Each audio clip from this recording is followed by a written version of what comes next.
Cool. Welcome back to my channel. Hope you can hear me well. Just currently outside, sitting by the pond. This was like my childhood pond. I used to come here on, like, I wouldn't call them school trips, but like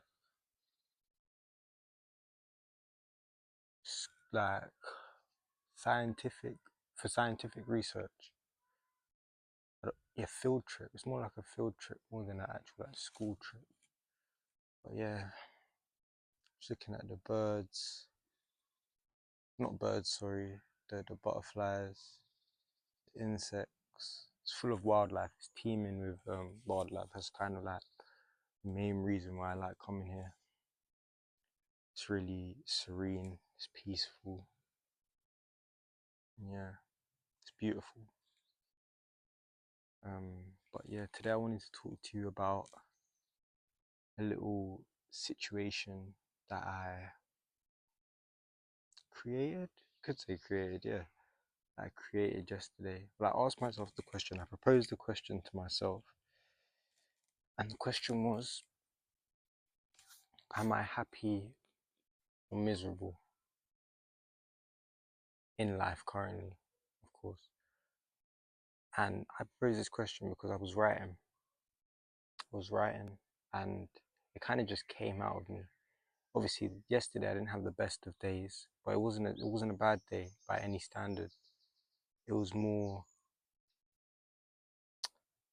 of like I have trouble slowing down. Okay, so when my life comes to a halt or a standstill, not essentially a stop, but any type of slowing down and pacing myself, I have trouble with. I'm getting better at it because I'm working on it, and I am fully conscious of the fact that this is a weakness and I need to improve it. But yeah, I do still have a little bit of trouble with it. And yesterday was obviously I was obviously having a bit of trouble. So I posed a question to myself, which I think is amazing, that I'm able to be introspective and look internally and see what actually is bothering me and get to the root of that problem by proposing the question and kind of analyzing my attitude and my behavior. So I asked myself, am I happy or am I miserable?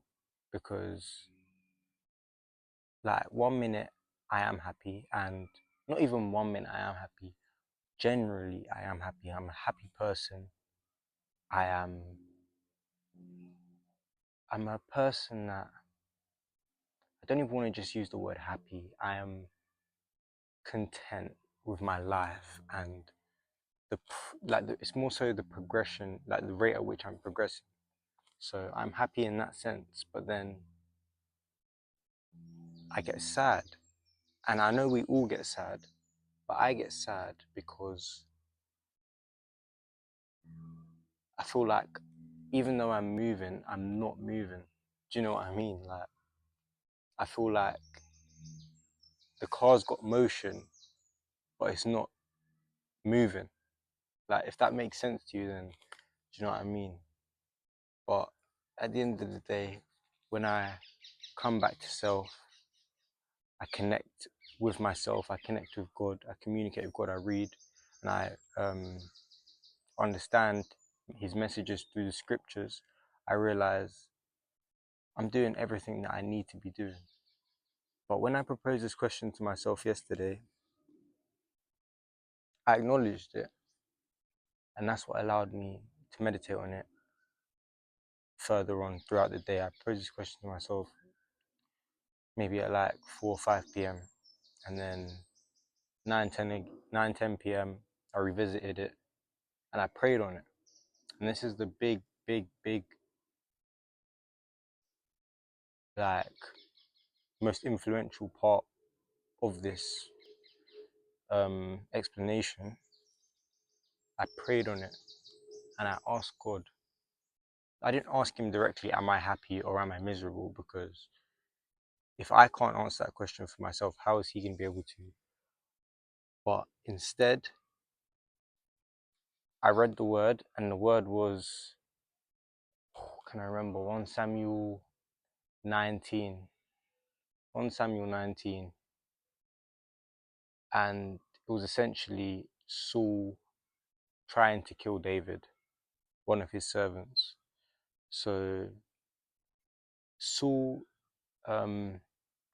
is visited by an evil spirit, or like is not visited, but don't want to say possessed, because that's not the right word.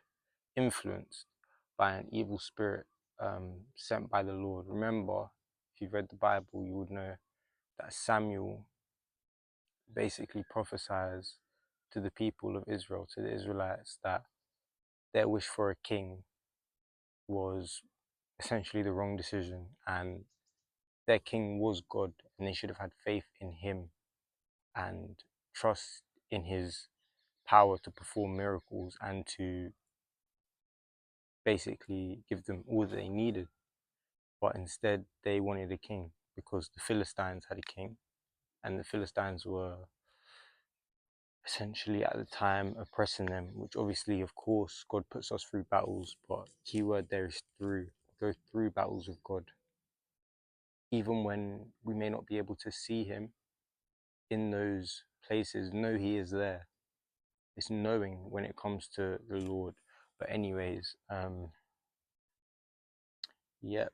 So Samuel obviously gave them the word that he got from God. But Saul, who they had made king, who was appointed king, was trying to kill David. And essentially the message that I got from that was the impulsivity of, that ain't the message that I got from that. Wait, I wrote it down. Give me a sec. In all honesty, that is not the message I got, and I don't want to.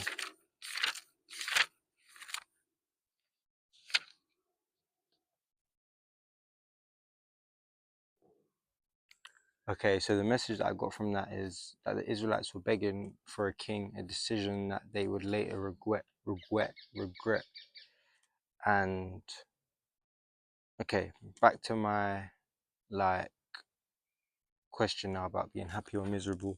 So the Israelites were clearly unhappy, couldn't say miserable. They were clearly miserable that they didn't have a king and they were being oppressed by the Philistines. But little did they know that with the king, the grass was never going to be greener, or if it was, it would only be for a short period of time. So they've begged for a king, they've been rewarded a king, and now are they happy or are they miserable that this king is now being influenced by evil spirits and trying to kill them and probably oppress them in harsher, well, death is obviously the harshest punishment possible, but yeah, they thought they were lacking in what they had already. Do you know what I mean? In what they had been given and what had been bestowed upon them. And so they wanted more. And in a way, that is human nature to always want more. As men and women on this planet, we strive to achieve, in whatever sense of the word, whether it's your career, whether it's your body goals, whether it's financial status, whether it's marital status. Like, we want more, whatever it is. It's just it's instinct. Do you know what I mean?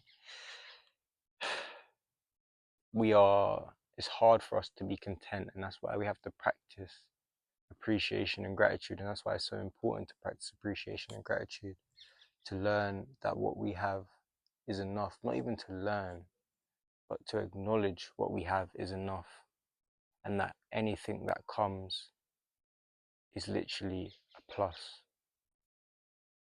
But yeah, in regards to the dream that I had, or the nightmare, I should say, it was literally me, or literally me in the past, or it was like an imitation of a past scenario, basically, because I used to gamble often, and the feeling that I used to get when I would gamble and put down hundreds of pounds on a bet, which is as uncertain as tomorrow, was a feeling of, it was rush, it was adrenaline, it was when you're clicking that bet button, you feel ecstatic, you feel eccentric, like you feel alive. Do you know what I mean? That's where I got that feeling of okay, something to live for. Do you know what I mean? And in my dream, that same feeling, whether I've described it correctly or not, those who have been in that position will understand, and I hope those who haven't been in that position can at least be able to relate it to something, or get a grasp of what I'm trying to articulate. But that feeling was the exact same feeling as what I had felt many and many times in the past.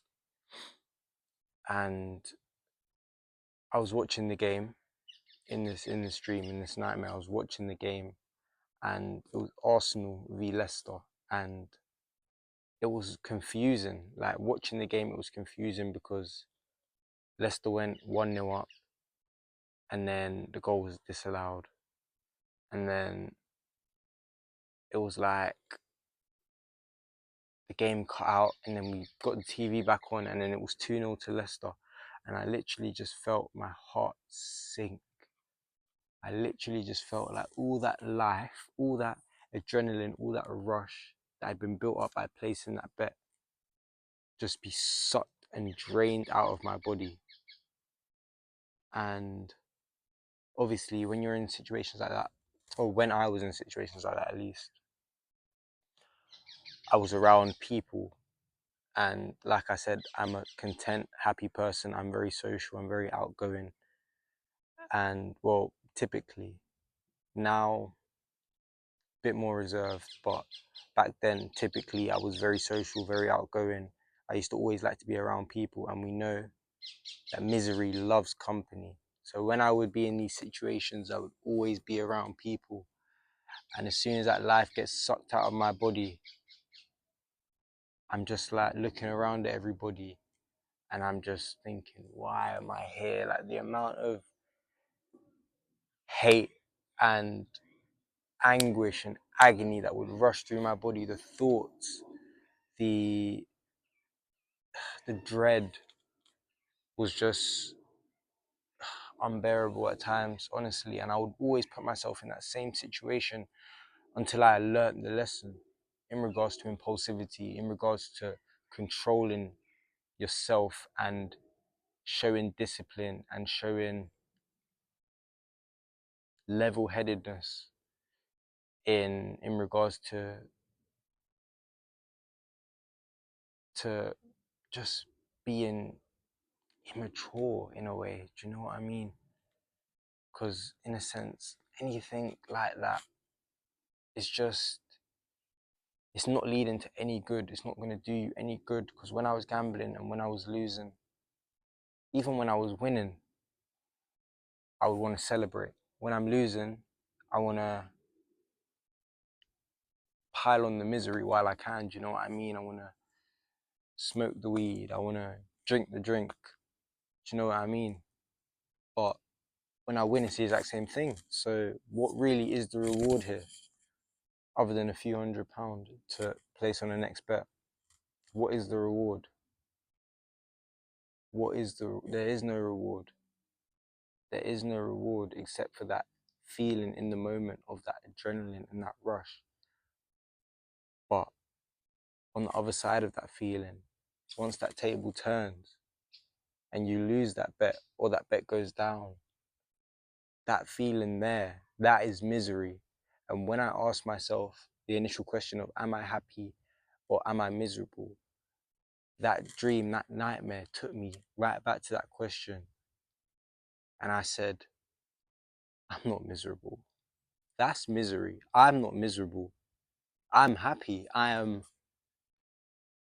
jubilation compared to that feeling of death, to that feeling of nothingness. That is on myself now and myself then. That's two completely opposite ends of the spectrum. So for me to ask myself the question, happy or miserable, at this point in my life, it's a no-brainer. Honestly, honestly. When you're feeling down and having these little spells, because they will come about, it's really, really good to obviously not get sucked back into that reality, but just remind yourself of where you've been and what you've been through by the grace and mercy of God, what He has got you through. Because, boy, I've known misery, and this isn't it. This really isn't it.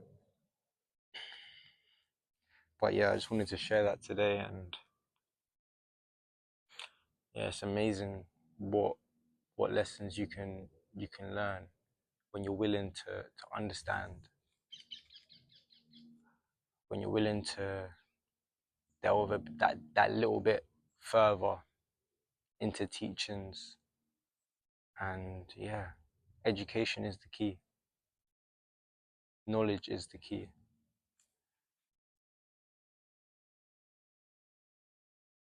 Honestly, meditated on that word. A beautiful scenario came to me in my dream. It obviously wasn't beautiful a couple of years ago, but now I can look back on it and I can take what I need from it and let it go. I hope you all have an amazing day, and if you haven't, go do some exercise. Feeling a little bit sore today myself, so I'm probably just going to keep it to walking and stretching. But yeah, have an amazing day. Keep being amazing.